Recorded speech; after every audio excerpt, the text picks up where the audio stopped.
Moving on, نبی صلی اللہ علیہ وسلم کی ایک حدیث آپ کو سناتا ہوں.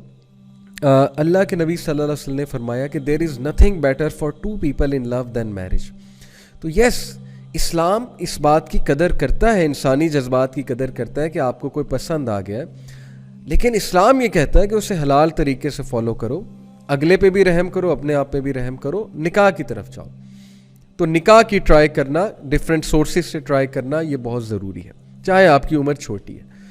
اللہ تعالیٰ نے چاہا تو چھوٹی عمر میں بھی ہو جائے گا، لیکن مسئلہ یہ بھی ہے کہ یہ بھی ڈیسائیڈ کرنا کہ اگلا میرے لیے فٹ ہے کہ نہیں ہے. ماں باپ کی اپنی ایک ذہنیت ہوتی ہے، سوچ ہوتی ہے. آپ لوگ صرف یہ دیکھ رہے ہوتے ہیں کہ یار مجھے اس سے محبت ہے. اب وہ محبت بھی پتہ نہیں ڈیفینیشن اس کی کیا آپ کے لیے، لیکن چلیں مان لیتے ہیں آپ یہ دیکھتے ہیں مجھے اگلے سے محبت ہے یا اگلی سے محبت ہے، اور آپ یہ دیکھ رہے ہوتے ہیں کہ یہ میرے سارے کرائٹیریا پہ وہ پوری اترتی ہیں، میری کیئر بھی کرتی ہیں، یا یہ میری کیئر کرتے ہیں، یا یہ مجھے ٹائم بھی دیتے ہیں، میری باتیں بھی سنتے ہیں، وغیرہ وغیرہ. لیکن ماں باپ کی نظر ایک اور ہوتی ہے، وہ دیکھ رہے ہوتے ہیں بڑے اینگل سے کہ یار دونوں خاندان آپس میں چل سکتے ہیں کہ نہیں چل سکتے. انہیں وہ پرابلمز، مسائل، وہ مسائل پتہ ہوتے ہیں ہماری سوسائٹی کے جو آپ ابھی نہیں دیکھ سکتے، جو آپ کو ابھی نہیں سمجھ آ سکتے. اس لیے ماں باپ کو بالکل ہی سائڈ پہ کر کے یہ کہنا کہ نہیں میں نے کرنا ہی یہاں پہ ہے، میں نے جو مرضی آپ کر لیں، میں تو بس یہیں جاؤں گا یا جاؤں گی. تو most of them I have seen ending up in divorces یا ending up in depression when they come to know after marriage کہ یار واقعی مسئلے تو بہت ہیں. وہ جو شادی سے پہلے کی شعر و شاعری اور گانے گانا اور ایک دوسرے کی کیئر کرنا، وہ سب نکل جاتا ہے شادی کے بعد جب پریکٹیکل لائف میں بندہ آتا ہے. پریکٹیکل لائف میں اگر کوئی چیز ہیلپ کرتی ہے تو وہ یہی 3 چیزیں ہیں: مودہ، کمپیشن، مرسی، اور پھر ایک دوسرے کو سکون دینا. اس لیے ڈسیشن لیتے ہوئے بھی بہت عقل مندی کا مظاہرہ کریں. اور یہ عقل مندی ہر کوئی نہیں دکھاتا ہے، کیونکہ جب بندہ اس اسٹیٹ میں ہوتا ہے تو اس کو سمجھ کوئی نہیں آتی.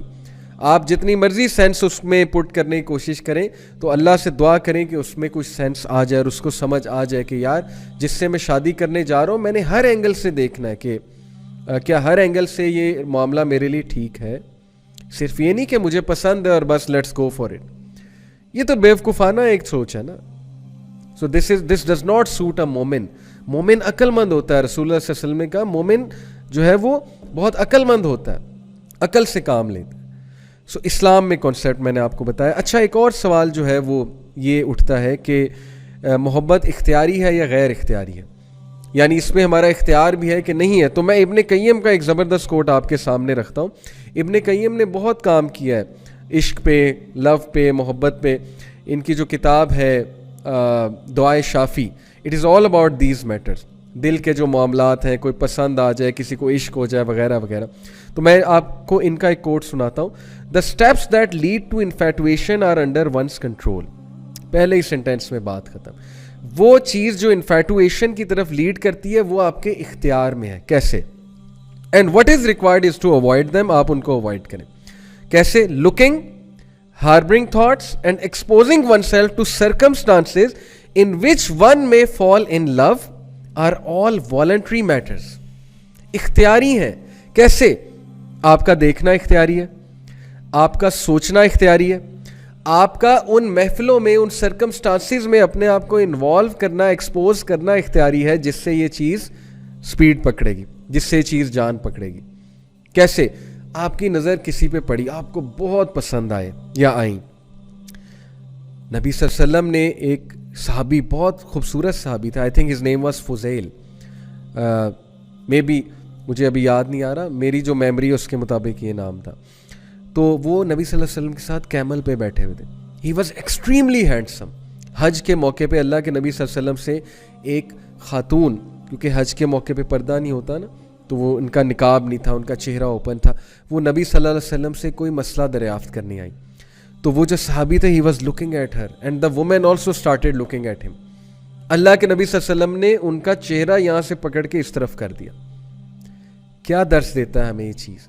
اور پھر جو الفاظ کہے اللہ کے نبی صلی اللہ علیہ وسلم نے، صحیح بخاری میں ہے، ہی سیڈ کہ آئی ڈو ناٹ ٹرسٹ شیطان ود دیز ٹو امتیز، یعنی میں یہ جو میرا امتی ہے اور یہ جو خاتون ہے، ان دونوں کے حوالے سے میں شیطان کو ٹرسٹ نہیں کرتا.